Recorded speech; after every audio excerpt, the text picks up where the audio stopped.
Okay, I'm here with Amy Gahran, who I'm a big fan of, and one of the reasons I'm a big fan is because I think right now you're one of the few people who calls it like they see it, and you do that a lot. You've done that.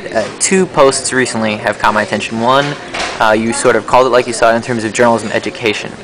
And I was on Contentious, right? Right. Yeah. And, I blog at contentious.com. Right. And also I run Pointer's eMedia Tidbits, which is pointer.org/tidbits. Right. Yeah. And I'm a fan of both. And on Contentious, it was Contentious. You talked about sort of reform for journalism education. Mm-hmm. I was wondering if you could talk to me about that. Get their heads out of the 20th century. Yeah. Right. Mm-hmm. But exactly what? I mean, you sort of laid out like almost a program. Like, yeah. What's involved in how do you think journalism should be taught? First of all, I'm not convinced that universities are the best institution to support that, because the academization, if that's a word, of journalism is a relatively new phenomenon. J schools and getting advanced degrees in and all that. I'm not necessarily convinced that's the best model, because it's really a practice. You know, people refer to it as a craft, and a lot of times people at academia say, well, we're not a vocational school.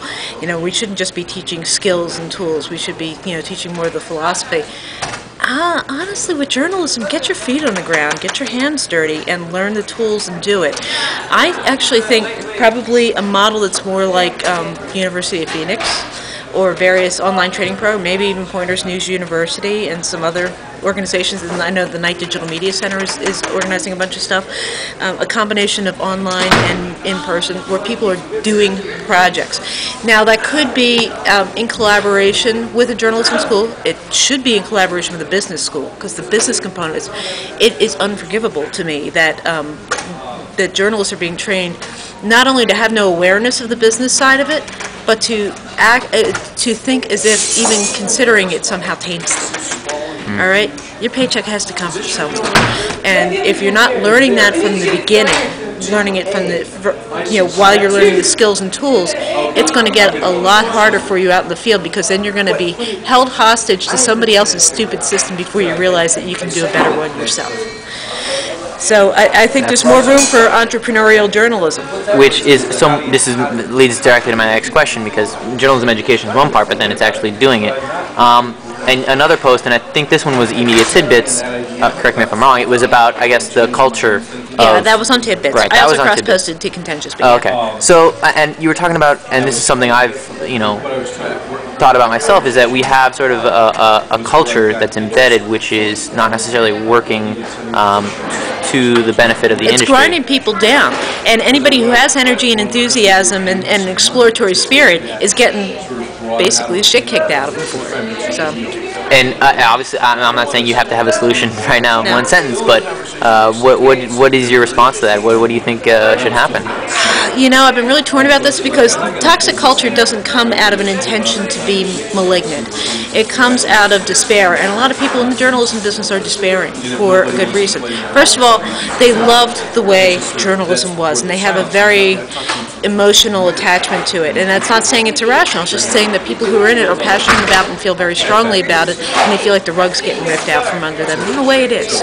I have a lot of sympathy for that. Well, I had a lot of sympathy for that until about a couple of months ago, when I realized that all these people who are basically whining about if only things were the way they used to be, and it's so unfair that things are changing, and why do we have to learn all this extra stuff? I didn't get in this to be a community manager. I didn't get in this to be a programmer. I didn't get in this to be a video blogger.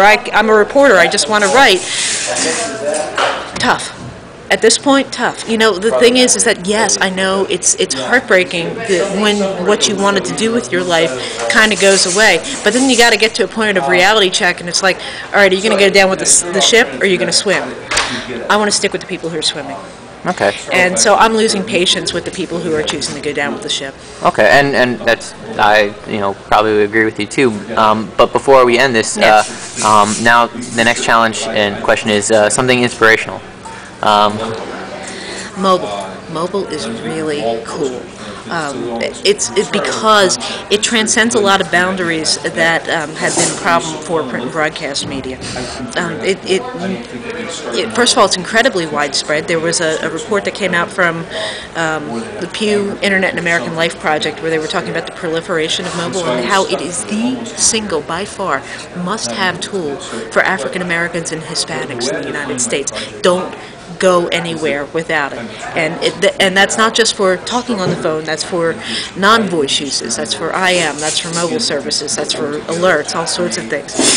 That is extremely exciting because all sorts of levels of society are using these tools that they can talk back to you with and that they can talk to each other with. More people than ever could use computers before. I think mobile is going to be the most exciting part of it, and it's going to be more diverse, and it's going to be a party. Cool. If it's a party, I'm there. All right. Yeah. And where can we find you again? Contentious.com and on Poynter, POYNTER.org/tidbits, and on Twitter. I'm on Twitter all the time, and I am AGAHRAN as in Nancy. And Amy is freaking smart, everybody. David, thank you. All right.